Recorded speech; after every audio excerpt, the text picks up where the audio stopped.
children, and happy Sunday again. So today, our topic is Jehovah Rapha.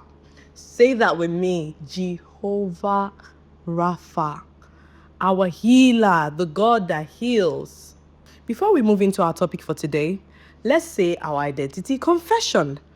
I am wonderfully made. I am fearfully made. I know my identity. I am a child of God. I am creative and full of ideas. I am not a slave to fear. I am bold. I am a soldier in the Lord's army. I can do all things through Christ who strengthens me. That is the one that is missing on this slide. Now, our topic today is Jehovah Rapha, the Lord who heals. Our Bible text is taken from 2 Kings chapter 5, verse 1 to 14. Naaman, the commander of the Syrian army, had visited the house of Elisha, the prophet of God. Naaman had leprosy, and a servant girl had told him about Elisha. He wanted Elisha to cure him of his terrible disease. When Naaman got to Elisha's house, he had wanted Elisha to come out, call on the name of his God, wave his hands over his leprosy, and make him well. But when Elisha had sent his servants to tell Naaman to go and wash 7 times in the river Jordan, the mighty army commander was livid. He rode away in anger. Why did he tell me to wash in the stupid river Jordan? In the stupid river Jordan, the rivers of Syria are much better. As Naaman angrily rode away, one of his soldiers tried to reason with him. "Excuse me, sir," he said. "If the prophet had asked you to do something great, would you not have done it?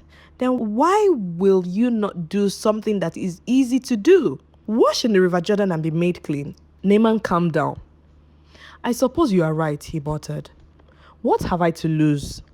The army commander turned his chariot around and headed to the river Jordan. When he got there, Naaman went into the river and dipped himself under the water. He surfaced again and looked at his skin. He still had leprosy. He dipped and washed a second time. No change. He still had leprosy.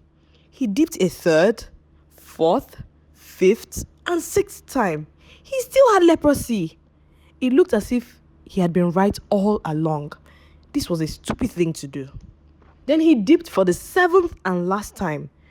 When he surfaced, his leprosy was gone. He had clear skin just like a young child. He jumped up and down in the water shouting, "Look, the God of Elisha has healed me." Naaman got back into his chariot and returned to Elisha's house. "Your God is the one true God," he declared. "What can I give you to reward you for what you have done?" "Nothing," replied Elisha. What have we learned today? So, our first lesson is Naaman was a powerful army commander, but he had a terrible disease called leprosy. The second thing we learned from our lesson today is a young servant girl told him about Elisha, a prophet of God who could help. Number 3, we learned that Elisha told Naaman to dip 7 times in the Jordan River. It sounded strange, but Naaman obeyed. Number 4, after he did what God said, Naaman was completely healed. Key lesson points. The key lesson points today are as follows. 1, God sees our sickness and pain. Nothing is hidden from God. 2, God uses people to help bring healing, like the servant girl and Elisha. 3, obedience is part of healing, even when God's instruction seems unusual. 4, God heals in his own way and time, but he always hears us. Our memory verse. So our memory verse for today is taken from the book of Exodus, chapter 15, verse 26. We say that again. Exodus, chapter 15, verse 26. The NIV version. I am the Lord who heals you. Let's say that again. I am the Lord who heals you.